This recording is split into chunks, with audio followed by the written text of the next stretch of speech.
Anyway, I've been thinking about him lately in relation to a bunch of things, but also just that, particularly nowadays, giving yourself permission to not have to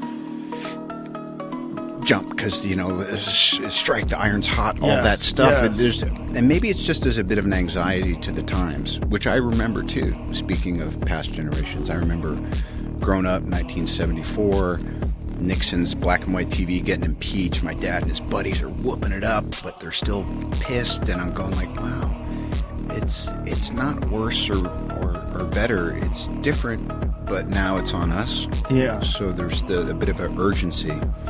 And that whole thing of just being able to say, like, so to answer your question, to me, starting up again is off the table. I feel I've done all I could with that character. There'd have to be a super compelling argument and a series of events that made it obvious to it. But the other thing is, I want to do other stuff. Right, of course. Yeah, of course.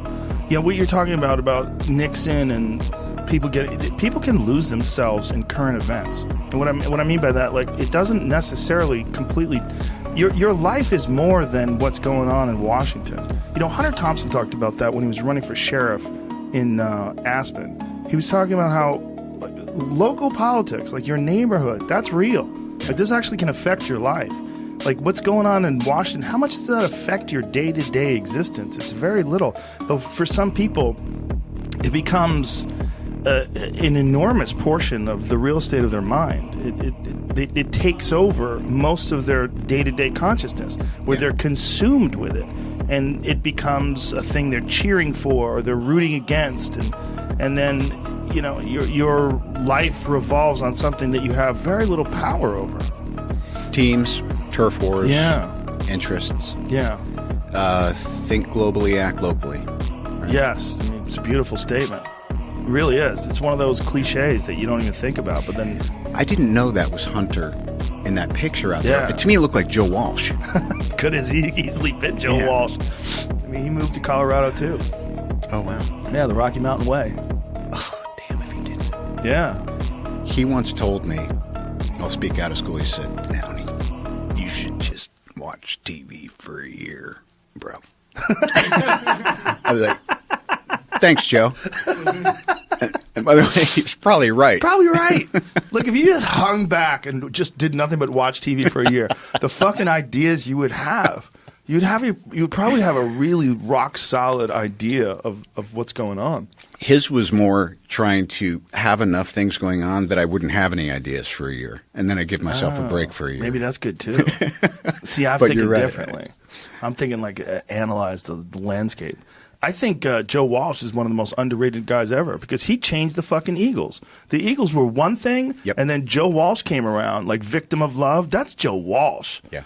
He came around and all of a sudden there was a rock to it. It's like they were kicking down doors and lighting shit on fire. It was different. Yeah. There was an edge to it, He added crazy. He added crazy to this beautiful harmony. And I love it when the guys that added crazy go up to the thin veil between dimensions and say, I think I'm going to stay put. Yeah. And then all of a sudden, they represent stability. They represent being okay, hanging up your guns. Yeah. And just being, Well, free. That's everything. Everyone has to accept that at some point in time, right? I mean, maybe that's you and your glasses, right? Yeah. Because everyone has to accept that at one point in time, you're going to have to get off the ride. But when you're doing great and you're kicking it, like boxers are a perfect example. They always last too long. There's only been a small handful, like Andre Ward recently, Marvelous Marvin Hagler in his prime. They just go, that's it, I'm done. And they actually are done. Almost every one of them comes back and almost every one of them chases that dragon. Here's why I love you.